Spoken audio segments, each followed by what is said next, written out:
श्रीसूर्य उवाच साम्ब साम्ब महाबाहो शृणु मे कवचं शुभं त्रैलोक्यमङ्गलं नाम कवचं परमाद्भुतं यज्ज्ञात्वा मन्त्रवित् सम्यक् फलं प्राप्नोति निश्चितं यद्धृत्वा च महादेवो गणानामधिपो भवत् पाठनाद्धारणाद् विष्णुः सर्वेषां पालकः सदा एवमिन्द्रादयः सर्वे सर्वैश्चर्यमवाप्नुयुः कवचस्य ऋषिर्ब्रह्मा छन्दोनुष्टुबुधाहृतः श्रीसूर्यो देवता चात्र सर्वदेव नमस्कृतः यस आरोग्यमोक्षेषु विनियोगः प्रकीर्तितः प्रणवो मे शिरः पातु घृणिर्मे पातु भालकम् सूर्यो व्यान्नयनद्वन्द्वमादित्यः कर्णयुग्मकम् अष्टाक्षरो महामन्त्रः सर्वाभीष्टफलप्रदः ह्रीं बीजं मे मुखं पातु हृदयं भुवनेश्वरी चन्द्रबिम्बं विंशदाद्यं पातु मे गुह्यदेशकम् अक्षरोऽसौ महामन्त्रः सर्वतन्त्रेषु गोपितः शिवो वह्निसमायुक्तो वामाक्षी बिन्दुभूषितः एकाक्षरो महामन्त्रः श्रीसूर्यस्य प्रकीर्तितः गुह्याद्गुह्यतरो मन्त्रो वाञ्छाचिन्तामणिः स्मृतः शीर्षादिपादपर्यन्तं सदा पातु मनुत्तमः इति ते कथितं दिव्यं त्रिषु लोकेषु दुर्लभम् श्रीप्रदं कान्तिदं नित्यं धनारोग्यविवर्धनम् कुष्ठादिरोगशमनं महाव्याधिविनाशनम् त्रिसन्ध्यं यः पठेन्नित्यम् अरोगी बलवान् भवेत् बहुना किमिहोक्तेन यद्यन्मनसि वर्तते ततत्सर्वं भवेत् तस्य कवचस्य च धारणात् भूतप्रेतपिशाचास्त्रश्च यक्षगन्धर्वराक्षसाः ब्रह्मराक्षसवेताला न द्रष्टुमपि तं क्षमाः दूरादेव पलायन्ते तस्य सङ्कीर्णतृणादपि भूर्जपत्रे समालिख्य रोचना गुरुकुङ्कुमैः रविवारे च संक्रान्त्यां सप्तम्यां च विशेषतः धारयेत् साधकः श्रेष्ठः श्रीसूर्यस्य प्रियो भवेत् त्रिलोहमध्यगं कृत्वा धारयेत् दक्षिणे करे शिखायामथवा कण्ठे सोऽपि सूर्यो न संशयः इति ते कथितं साम्ब त्रैलोक्यमङ्गलाभिधम् कवचं दुर्लभं लोके तव स्नेहात् प्रकाशितम् अज्ञात्वा कवचं दिव्यं यो जपेत् सूर्यमुत्तमम् सिद्धिर्न जायते तस्य कल्पकोटिशतैरपि श्रीसूर्य उवाच साम्ब साम्ब महाबाहो शृणु मे कवचं शुभं त्रैलोक्यमङ्गलं नाम कवचं परमाद्भुतं यज्ज्ञात्वा मन्त्रवित् सम्यक् फलं प्राप्नोति निश्चितं यद्धृत्वा च महादेवो गणानामधिपो भवत् पाठनाद्धारणाद् विष्णुः सर्वेषां पालकः सदा एवमिन्द्रादयः सर्वे सर्वैश्चर्यमवाप्नुयुः कवचस्य ऋषिर्ब्रह्मा छन्दोनुष्टुबुधाहृतः श्रीसूर्यो देवता चात्र सर्वदेव नमस्कृतः यस आरोग्यमोक्षेषु विनियोगः प्रकीर्तितः प्रणवो मे शिरः पातु घृणिर्मे पातु भालकम् सूर्यो व्यान्नयनद्वन्द्वमादित्यः कर्णयुग्मकम् अष्टाक्षरो महामन्त्रः सर्वाभीष्टफलप्रदः ह्रीं बीजं मे मुखं पातु हृदयं भुवनेश्वरी चन्द्रबिम्बं विंशदाद्यं पातु मे गुह्यदेशकम् अक्षरोऽसौ महामन्त्रः सर्वतन्त्रेषु गोपितः शिवो वह्निसमायुक्तो वामाक्षी बिन्दुभूषितः एकाक्षरो महामन्त्रः श्रीसूर्यस्य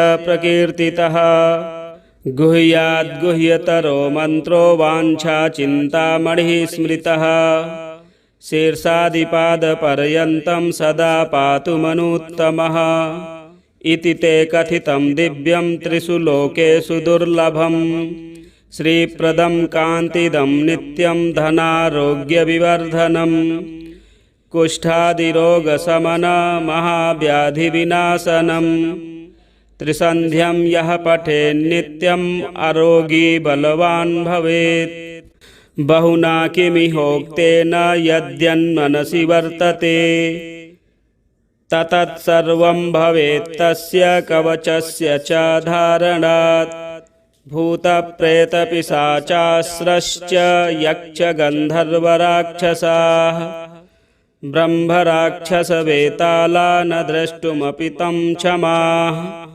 दूरादेव पलायन्ते तस्य संकीर्णतृणादपि भूर्जपत्रे समालिख्य रोचना गुरुकुङ्कुमैः रविवारे च संक्रान्त्यां सप्तम्यां च विशेषतः धारयेत् साधकः श्रेष्ठः श्रीसूर्यस्य प्रियो भवेत् त्रिलोहमध्यगं कृत्वा धारयेत् दक्षिणे करे शिखायामथवा कण्ठे सोऽपि सूर्यो न संशयः इति ते कथितं साम्ब त्रैलोक्यमङ्गलाभिधम् कवचं दुर्लभं लोके तव स्नेहात् प्रकाशितम् अज्ञात्वा कवचं दिव्यं यो जपेत् सूर्यमुत्तमम् सिद्धिर्न जायते तस्य कल्पकोटिशतैरपि श्रीसूर्य उवाच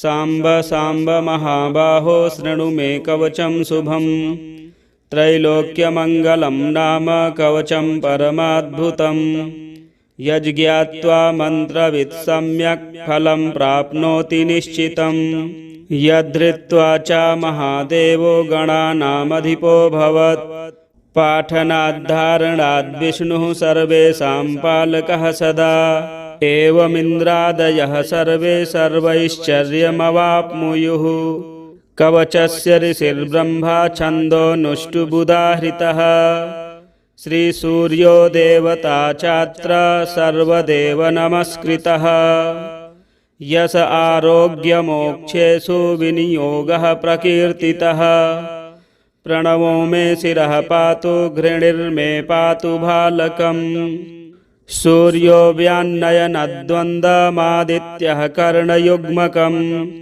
अष्टाक्षरो महामन्त्रः सर्वाभीष्टफलप्रदः ह्रीं बीजं मे मुखं पातु हृदयं भुवनेश्वरी चन्द्रबिम्बं विंशदाद्यं पातु मे गुह्यदेशकम् अक्षरोऽसौ महामन्त्रः सर्वतन्त्रेषु गोपितः शिवो वह्निसमायुक्तो वामाक्षी बिन्दुभूषितः एकाक्षरो महामन्त्रः श्रीसूर्यस्य प्रकीर्तितः गुह्याद्गुह्यतरो मन्त्रो वाञ्छाचिन्तामणिः स्मृतः शीर्षादिपादपर्यन्तं सदा पातु मनुत्तमः इति ते कथितं दिव्यं त्रिषु लोकेषु दुर्लभम् श्रीप्रदं कान्तिदं नित्यं धनारोग्यविवर्धनम् कुष्ठादिरोगशमनं महाव्याधिविनाशनम् त्रिसन्ध्यं यः पठेन्नित्यम् अरोगी बलवान् भवेत् बहुना किमिहोक्तेन यद्यन्मनसि वर्तते ततत्सर्वं भवेत् तस्य कवचस्य च धारणात् भूतप्रेतपिशाचास्रश्च यक्षगन्धर्वराक्षसाः ब्रह्मराक्षसवेताला न द्रष्टुमपि तं क्षमाः दूरादेव पलायन्ते तस्य संकीर्णतृणादपि भूर्जपत्रे समालिख्य रोचना गुरुकुङ्कुमैः रविवारे च संक्रान्त्यां सप्तम्यां च विशेषतः धारयेत् साधकश्रेष्ठः श्रीसूर्यस्य प्रियो भवेत्। त्रिलोहमध्यगं कृत्वा धारयेत् दक्षिणे करे शिखायामथवा कण्ठे सोऽपि सूर्यो न संशयः। इति ते कथितं साम्ब त्रैलोक्यमङ्गलाभिधम् कवचं दुर्लभं लोके तव स्नेहात् प्रकाशितम्। अज्ञात्वा कवचं दिव्यं यो जपेत् सूर्यमुत्तमम् सिद्धिर्न जायते तस्य कल्पकोटिशतैरपि। श्रीसूर्य उवाच साम्ब साम्ब महाबाहो शृणु मे कवचं शुभं त्रैलोक्यमङ्गलं नाम कवचं परमाद्भुतं। यज्ज्ञात्वा मन्त्रवित् सम्यक् फलं प्राप्नोति निश्चितं। यद्धृत्वा च महादेवो गणानामधिपो भवत् पाठनाद्धारणाद् विष्णुः सर्वेषां पालकः सदा। एवमिन्द्रादयः सर्वे सर्वैश्चर्यमवाप्नुयुः। कवचस्य ऋषिर्ब्रह्मा छन्दोनुष्टुबुधाहृतः श्रीसूर्यो देवता चात्र सर्वदेव नमस्कृतः। यश आरोग्यमोक्षेषु विनियोगः प्रकीर्तितः। प्रणवो मे शिरः पातु घृणिर्मे पातु भालकम्। सूर्यो व्यान्नयनद्वन्द्वमादित्यः कर्णयुग्मकम्। अष्टाक्षरो महामन्त्रः सर्वाभीष्टफलप्रदः। ह्रीं बीजं मे मुखं पातु हृदयं भुवनेश्वरी। चन्द्रबिम्बं विंशदाद्यं पातु मे गुह्यदेशकम्। अक्षरोऽसौ महामन्त्रः सर्वतन्त्रेषु गोपितः। शिवो वह्निसमायुक्तो वामाक्षी बिन्दुभूषितः। एकाक्षरो महामन्त्रः श्रीसूर्यस्य प्रकीर्तितः। गुह्याद्गुह्यतरो मन्त्रो वाञ्छाचिन्तामणिः स्मृतः। शीर्षादिपादपर्यन्तं सदा पातु मनुत्तमः। इति ते कथितं दिव्यं त्रिषु लोकेषु दुर्लभम्। श्रीप्रदं कान्तिदं नित्यं धनारोग्यविवर्धनम्। कुष्ठादिरोगशमनं महाव्याधिविनाशनम्। त्रिसन्ध्यं यः पठेन्नित्यम् अरोगी बलवान् भवेत्। बहुना किमिहोक्तेन यद्यन्मनसि वर्तते ततत्सर्वं भवेत् तस्य कवचस्य च धारणात्। भूतप्रेतपिशाचास्रश्च यक्षगन्धर्वराक्षसाः ब्रह्मराक्षसवेताला न द्रष्टुमपि तं क्षमाः। दूरादेव पलायन्ते तस्य सङ्कीर्णतृणादपि। भूर्जपत्रे समालिख्य रोचना गुरुकुङ्कुमैः। रविवारे च संक्रान्त्यां सप्तम्यां च विशेषतः धारयेत् साधकश्रेष्ठः श्रीसूर्यस्य प्रियो भवेत्। त्रिलोहमध्यगं कृत्वा धारयेत् दक्षिणे करे शिखायामथवा कण्ठे सोऽपि सूर्यो न संशयः। इति ते कथितं साम्ब त्रैलोक्यमङ्गलाभिधम् कवचं दुर्लभं लोके तव स्नेहात् प्रकाशितम्। अज्ञात्वा कवचं दिव्यं यो जपेत् सूर्यमुत्तमम् सिद्धिर्न जायते तस्य कल्पकोटिशतैरपि। श्रीसूर्य उवाच साम्ब साम्ब महाबाहो शृणु मे कवचं शुभं त्रैलोक्यमङ्गलं नाम कवचं परमाद्भुतं। यज्ज्ञात्वा मन्त्रवित् सम्यक् फलं प्राप्नोति निश्चितं। यद्धृत्वा च महादेवो गणानामधिपो भवत् पाठनाद्धारणाद् विष्णुः सर्वेषां पालकः सदा। एवमिन्द्रादयः सर्वे सर्वैश्चर्यमवाप्नुयुः। कवचस्य ऋषिर्ब्रह्मा छन्दोनुष्टुबुधाहृतः श्रीसूर्यो देवता चात्र सर्वदेव नमस्कृतः यश आरोग्यमोक्षेषु विनियोगः प्रकीर्तितः प्रणवो मे शिरः पातु घृणिर्मे पातु भालकम् सूर्यो व्यान्नयनद्वन्द्वमादित्यः कर्णयुग्मकम् अष्टाक्षरो महामन्त्रः सर्वाभीष्टफलप्रदः ह्रीं बीजं मे मुखं पातु हृदयं भुवनेश्वरी चन्द्रबिम्बं विंशदाद्यं पातु मे गुह्यदेशकम् अक्षरोऽसौ महामन्त्रः सर्वतन्त्रेषु गोपितः शिवो वह्नि समायुक्तो वामाक्षी बिन्दुभूषितः एकाक्षरो महामन्त्रः श्रीसूर्यस्य प्रकीर्तितः गुह्याद्गुह्यतरो मन्त्रो वाञ्छाचिन्तामणिः स्मृतः शीर्षादिपादपर्यन्तं सदा पातु मनुत्तमः इति ते कथितं दिव्यं त्रिषु लोकेषु दुर्लभम् श्रीप्रदं कान्तिदं नित्यं धनारोग्यविवर्धनम् कुष्ठादिरोगशमनं महाव्याधिविनाशनम् त्रिसन्ध्यं यः पठेन्नित्यम् अरोगी बलवान् भवेत् बहुना किमिहोक्तेन यद्यन्मनसि वर्तते ततत्सर्वं भवेत् तस्य कवचस्य च धारणात् भूतप्रेतपिशाचास्रश्च यक्षगन्धर्वराक्षसाः ब्रह्मराक्षसवेताला न द्रष्टुमपि तं क्षमाः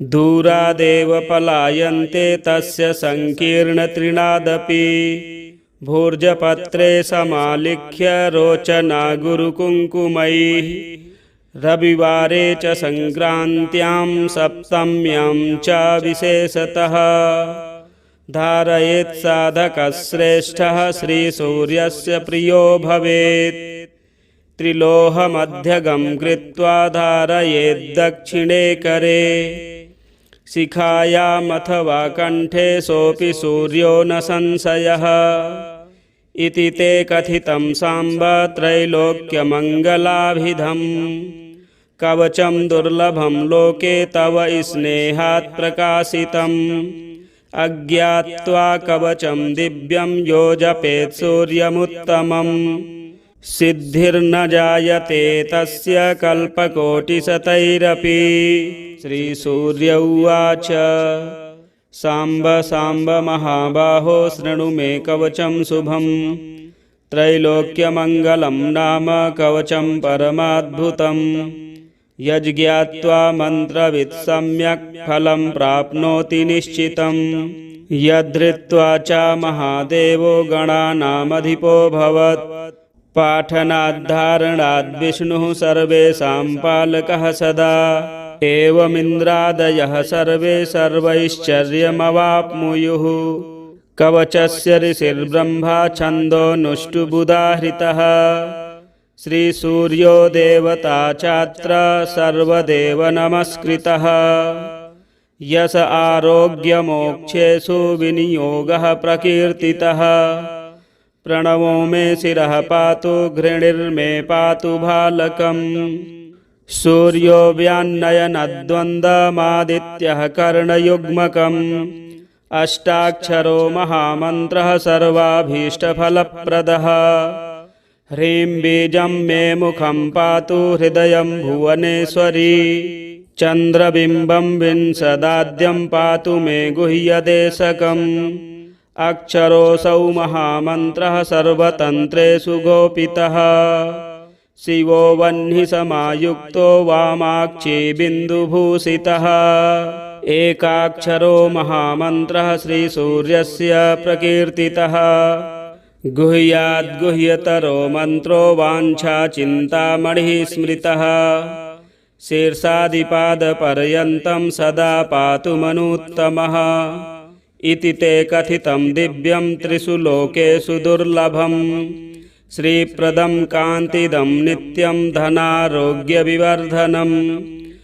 कुष्ठादिरोगशमनमहाव्याधिविनाशनम् त्रिसन्ध्यं यः पठेन्नित्यम् अरोगी बलवान् भवेत्।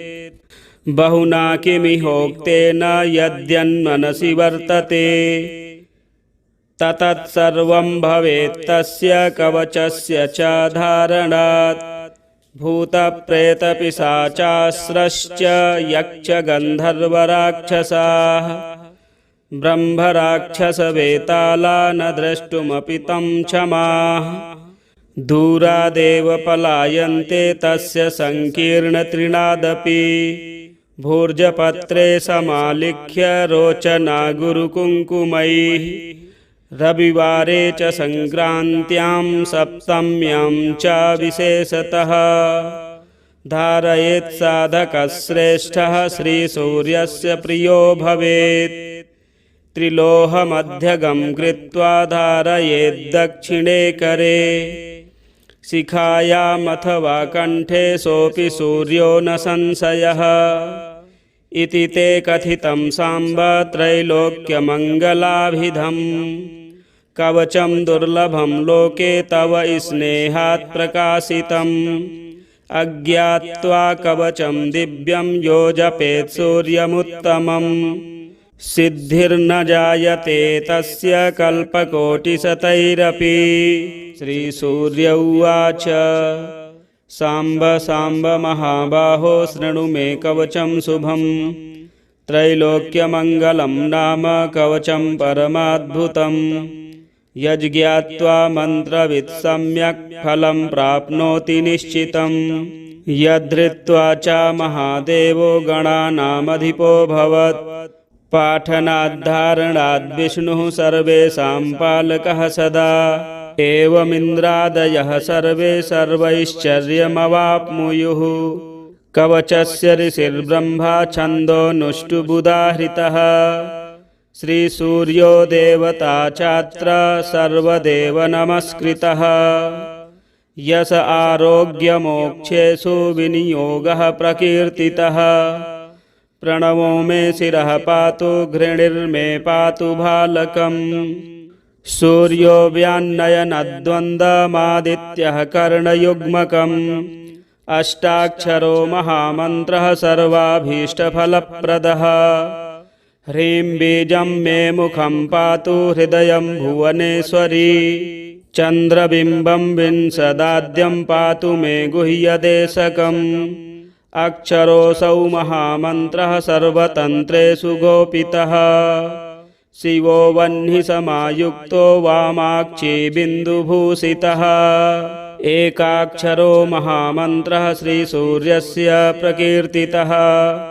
गुह्याद्गुह्यतरो मन्त्रो वाञ्छाचिन्तामणिः स्मृतः। शीर्षादिपादपर्यन्तं सदा पातु मनुत्तमः। इति ते कथितं दिव्यं त्रिषु लोकेषु दुर्लभम्। श्रीप्रदं कान्तिदं नित्यं धनारोग्यविवर्धनम्। कुष्ठादिरोगशमनमहाव्याधिविनाशनम्। त्रिसन्ध्यं यः पठेन्नित्यम् अरोगी बलवान् भवेत्। बहुना किमिहोक्तेन यद्यन्मनसि वर्तते ततत्सर्वं भवेत्तस्य कवचस्य च धारणात्। भूतप्रेतपिशाचास्रश्च यक्षगन्धर्वराक्षसाः ब्रह्मराक्षसवेताला न द्रष्टुमपि तं क्षमाः। दूरादेव पलायन्ते तस्य सङ्कीर्णतृणादपि भूर्जपत्रे समालिख्य रोचना गुरुकुङ्कुमैः। रविवारे च संक्रान्त्यां सप्तम्यां च विशेषतः धारयेत् साधकश्रेष्ठः श्रीसूर्यस्य प्रियो भवेत्। त्रिलोहमध्यगं कृत्वा धारयेत् दक्षिणे करे शिखायामथवा कण्ठे सोऽपि सूर्यो न संशयः। इति ते कथितं साम्ब त्रैलोक्यमङ्गलाभिधम् कवचं दुर्लभं लोके तव स्नेहात् प्रकाशितम्। अज्ञात्वा कवचं दिव्यं यो जपेत् सूर्यमुत्तमम् सिद्धिर्न जायते तस्य कल्पकोटिशतैरपि। श्रीसूर्य उवाच साम्ब साम्ब महाबाहो शृणु मे कवचं शुभं त्रैलोक्यमङ्गलं नाम कवचं परमाद्भुतं यज्ज्ञात्वा मन्त्रवित् सम्यक् फलं प्राप्नोति निश्चितं यद्धृत्वा च महादेवो गणानामधिपो भवत् पाठनाद्धारणाद् विष्णुः सर्वेषां पालकः सदा एवमिन्द्रादयः सर्वे सर्वैश्चर्यमवाप्नुयुः कवचस्य ऋषिर्ब्रह्मा छन्दोनुष्टुबुधाहृतः श्रीसूर्यो देवता चात्र सर्वदेव नमस्कृतः यश आरोग्यमोक्षेषु विनियोगः प्रकीर्तितः प्रणवो मे शिरः पातु घृणिर्मे पातु भालकम् सूर्यो व्यान्नयनद्वन्द्वमादित्यः कर्णयुग्मकम् अष्टाक्षरो महामन्त्रः सर्वाभीष्टफलप्रदः ह्रीं बीजं मे मुखं पातु हृदयं भुवनेश्वरी चन्द्रबिम्बं विंशदाद्यं पातु मे गुह्यदेशकम् अक्षरोऽसौ महामन्त्रः सर्वतन्त्रेषु गोपितः शिवो वह्नि समायुक्तो वामाक्षी बिन्दुभूषितः एकाक्षरो महामन्त्रः श्रीसूर्यस्य प्रकीर्तितः गुह्याद्गुह्यतरो मन्त्रो वाञ्छाचिन्तामणिः स्मृतः शीर्षादिपादपर्यन्तं सदा पातु मनुत्तमः इति ते कथितं दिव्यं त्रिषु लोकेषु दुर्लभम् श्रीप्रदं कान्तिदं नित्यं धनारोग्यविवर्धनम् कुष्ठादिरोगशमनं महाव्याधिविनाशनम् त्रिसन्ध्यं यः पठेन्नित्यम् अरोगी बलवान् भवेत् बहुना किमिहोक्तेन यद्यन्मनसि वर्तते ततत्सर्वं भवेत् तस्य कवचस्य च धारणात् भूतप्रेतपिशाचास्रश्च यक्षगन्धर्वराक्षसाः ब्रह्मराक्षसवेताला न द्रष्टुमपि तं क्षमाः दूरादेव पलायन्ते तस्य संकीर्णतृणादपि भूर्जपत्रे समालिख्य रोचना गुरुकुङ्कुमैः रविवारे च संक्रान्त्यां सप्तम्यां च विशेषतः धारयेत् साधकः श्रेष्ठः श्रीसूर्यस्य प्रियो भवेत् त्रिलोहमध्यगं कृत्वा धारयेत् दक्षिणे करे शिखायामथवा कण्ठे सोऽपि सूर्यो न संशयः इति ते कथितं साम्ब त्रैलोक्यमङ्गलाभिधम् कवचं दुर्लभं लोके तव स्नेहात् प्रकाशितम् अज्ञात्वा कवचं दिव्यं यो जपेत् सूर्यमुत्तमम् सिद्धिर्न जायते तस्य कल्पकोटिशतैरपि। श्रीसूर्य उवाच साम्ब साम्ब महाबाहो शृणु मे कवचं शुभं त्रैलोक्यमङ्गलं नाम कवचं परमाद्भुतं यज्ज्ञात्वा मन्त्रवित् सम्यक् फलं प्राप्नोति निश्चितं यद्धृत्वा च महादेवो गणानामधिपो भवत् पाठनाद्धारणाद् विष्णुः सर्वेषां पालकः सदा एवमिन्द्रादयः सर्वे सर्वैश्चर्यमवाप्नुयुः कवचस्य ऋषिर्ब्रह्मा छन्दोनुष्टुबुधाहृतः श्रीसूर्यो देवता चात्र सर्वदेव नमस्कृतः यश आरोग्यमोक्षेषु विनियोगः प्रकीर्तितः प्रणवो मे शिरः पातु घृणिर्मे पातु भालकम् सूर्यो व्यान्नयनद्वन्द्वमादित्यः कर्णयुग्मकम्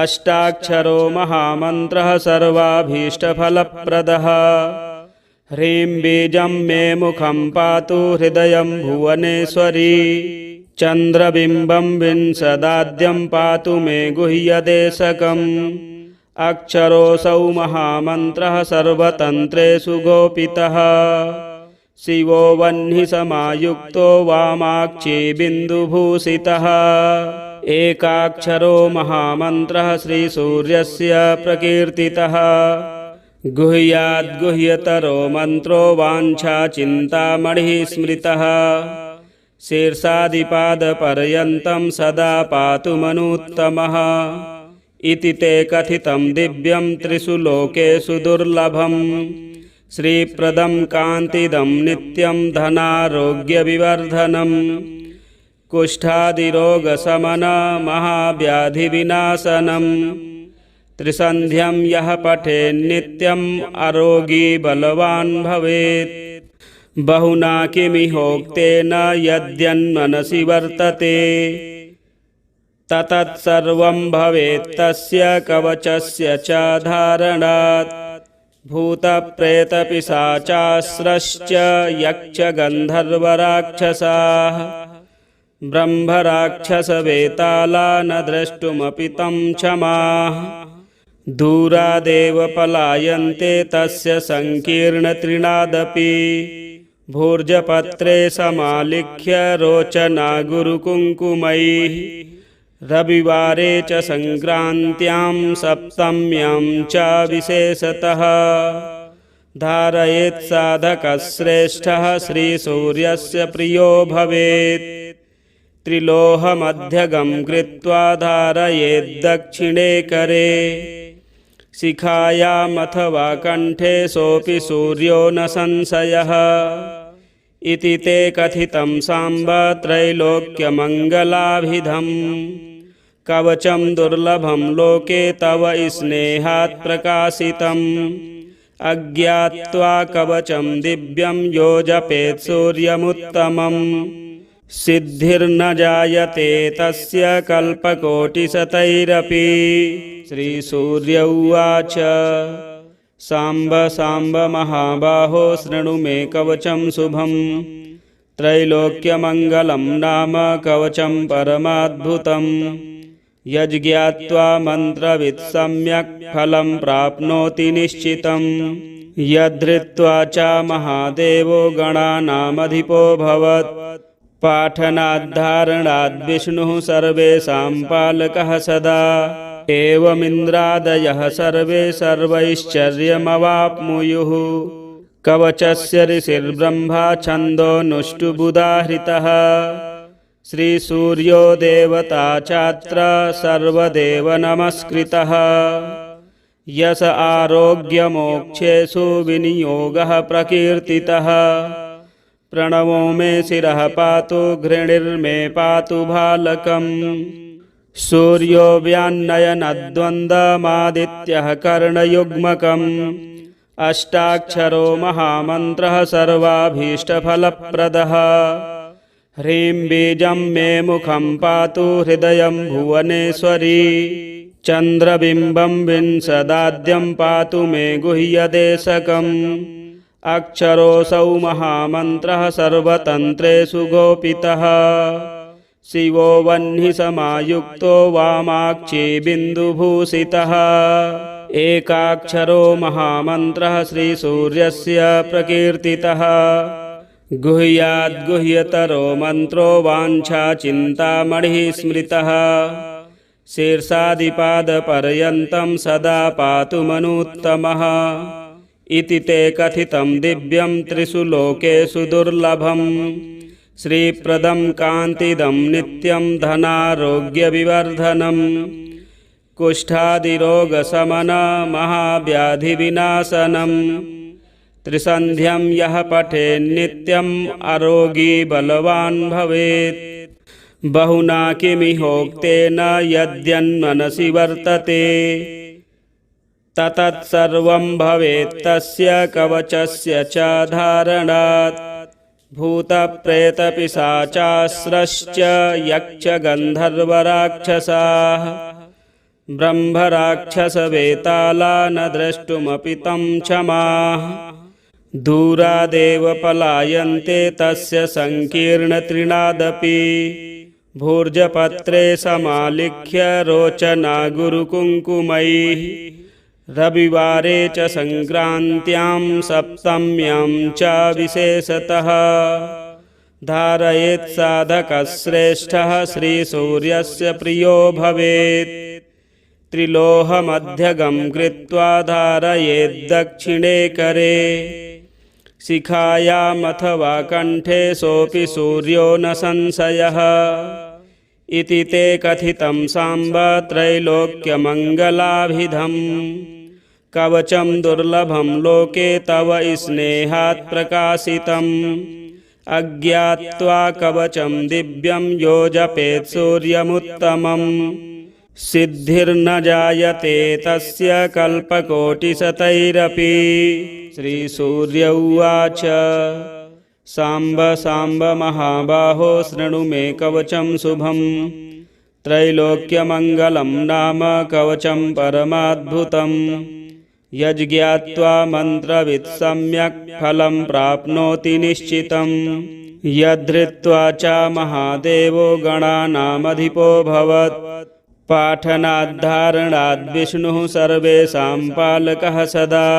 एवमिन्द्रादयः सर्वे सर्वैश्चर्यमवाप्नुयुः। कवचस्य ऋषिर्ब्रह्मा छन्दोनुष्टुबुधाहृतः श्रीसूर्यो देवता चात्र सर्वदेव नमस्कृतः। यश आरोग्यमोक्षेषु विनियोगः प्रकीर्तितः। प्रणवो मे शिरः पातु घृणिर्मे पातु भालकम्। सूर्यो व्यान्नयनद्वन्द्वमादित्यः कर्णयुग्मकम्। अष्टाक्षरो महामन्त्रः सर्वाभीष्टफलप्रदः। ह्रीं बीजं मे मुखं पातु हृदयं भुवनेश्वरी। चन्द्रबिम्बं विंशदाद्यं पातु मे गुह्यदेशकम्। अक्षरोऽसौ महामन्त्रः सर्वतन्त्रेषु गोपितः। शिवो वह्नि समायुक्तो वामाक्षी बिन्दुभूषितः। एकाक्षरो महामन्त्रः श्रीसूर्यस्य प्रकीर्तितः। गुह्याद्गुह्यतरो मन्त्रो वाञ्छाचिन्तामणिः स्मृतः। शीर्षादिपादपर्यन्तं सदा पातु मनुत्तमः। इति ते कथितं दिव्यं त्रिषु लोकेषु दुर्लभम्। श्रीप्रदं कान्तिदं नित्यं धनारोग्यविवर्धनम्। कुष्ठादिरोगशमनं महाव्याधिविनाशनम्। त्रिसन्ध्यं यः पठेन्नित्यम् अरोगी बलवान् भवेत्। बहुना किमिहोक्तेन यद्यन्मनसि वर्तते ततत्सर्वं भवेत् तस्य कवचस्य च धारणात्। भूतप्रेतपिशाचास्रश्च यक्षगन्धर्वराक्षसाः ब्रह्मराक्षसवेताला न द्रष्टुमपि तं क्षमाः। दूरादेव पलायन्ते तस्य संकीर्णतृणादपि। भूर्जपत्रे समालिख्य रोचना गुरुकुङ्कुमैः रविवारे च संक्रान्त्यां सप्तम्यां च विशेषतः धारयेत् साधकश्रेष्ठः श्रीसूर्यस्य प्रियो भवेत्। त्रिलोहमध्यगं कृत्वा धारयेद्दक्षिणे करे शिखायामथवा कण्ठे सोऽपि सूर्यो न संशयः। इति ते कथितं साम्ब त्रैलोक्यमङ्गलाभिधम् कवचं दुर्लभं लोके तव स्नेहात् प्रकाशितम्। अज्ञात्वा कवचं दिव्यं यो जपेत् सूर्यमुत्तमम् सिद्धिर्न जायते तस्य कल्पकोटिशतैरपि। श्रीसूर्य उवाच साम्ब साम्ब महाबाहो शृणु मे कवचं शुभं त्रैलोक्यमङ्गलं नाम कवचं परमाद्भुतम्। यज्ज्ञात्वा मन्त्रवित् सम्यक् फलं प्राप्नोति निश्चितम्। यद्धृत्वा च महादेवो गणानामधिपोऽभवत् पाठनाद्धारणाद् विष्णुः सर्वेषां पालकः सदा। एवमिन्द्रादयः सर्वे सर्वैश्चर्यमवाप्नुयुः। कवचस्य ऋषिर्ब्रह्मा छन्दोनुष्टुबुधाहृतः। श्रीसूर्यो देवता चात्र सर्वदेव नमस्कृतः। यश आरोग्यमोक्षेषु विनियोगः प्रकीर्तितः। प्रणवो मे शिरः पातु घृणिर्मे पातु भालकम्। सूर्यो व्यान्नयनद्वन्द्वमादित्यः कर्णयुग्मकम्। अष्टाक्षरो महामन्त्रः सर्वाभीष्टफलप्रदः। ह्रीं बीजं मे मुखं पातु हृदयं भुवनेश्वरी। चन्द्रबिम्बं विंशदाद्यं पातु मे गुह्यदेशकम्। अक्षरोऽसौ महामन्त्रः सर्वतन्त्रेषु गोपितः। शिवो वह्निः समायुक्तो वामाक्षी बिन्दुभूषितः। एकाक्षरो महामन्त्रः श्रीसूर्यस्य प्रकीर्तितः। गुह्याद्गुह्यतरो मन्त्रो वाञ्छाचिन्तामणिः स्मृतः। शीर्षादिपादपर्यन्तं सदा पातु मनुत्तमः। इति ते कथितं दिव्यं त्रिषु लोकेषु दुर्लभम्। श्रीप्रदं कान्तिदं नित्यं धनारोग्यविवर्धनम्। कुष्ठादिरोगशमनं महाव्याधिविनाशनम्। त्रिसन्ध्यं यः पठेन्नित्यम् अरोगी बलवान् भवेत्। बहुना किमिहोक्तेन यद्यन्मनसि वर्तते। ततत्सर्वं भवेत्तस्य कवचस्य च धारणात्। भूतप्रेतपिशाचास्त्रश्च यक्षगन्धर्वराक्षसाः। ब्रह्मराक्षसवेताला न द्रष्टुमपि तं क्षमाः। दूरादेव पलायन्ते तस्य सङ्कीर्णतृणादपि। भूर्जपत्रे समालिख्य रोचना गुरुकुङ्कुमैः। रविवारे च सङ्क्रान्त्यां सप्तम्यां च विशेषतः। धारयेत् साधकश्रेष्ठः श्रीसूर्यस्य प्रियो भवेत्। त्रिलोहमध्यगं कृत्वा धारयेद्दक्षिणे करे। शिखायामथवा कण्ठे सोऽपि सूर्यो न संशयः। इति ते कथितं साम्ब त्रैलोक्यमङ्गलाभिधम्। कवचं दुर्लभं लोके तव स्नेहात् प्रकाशितम्। अज्ञात्वा कवचं दिव्यं यो जपेत् सूर्यमुत्तमम्। सिद्धिर्न जायते तस्य कल्पकोटिशतैरपि।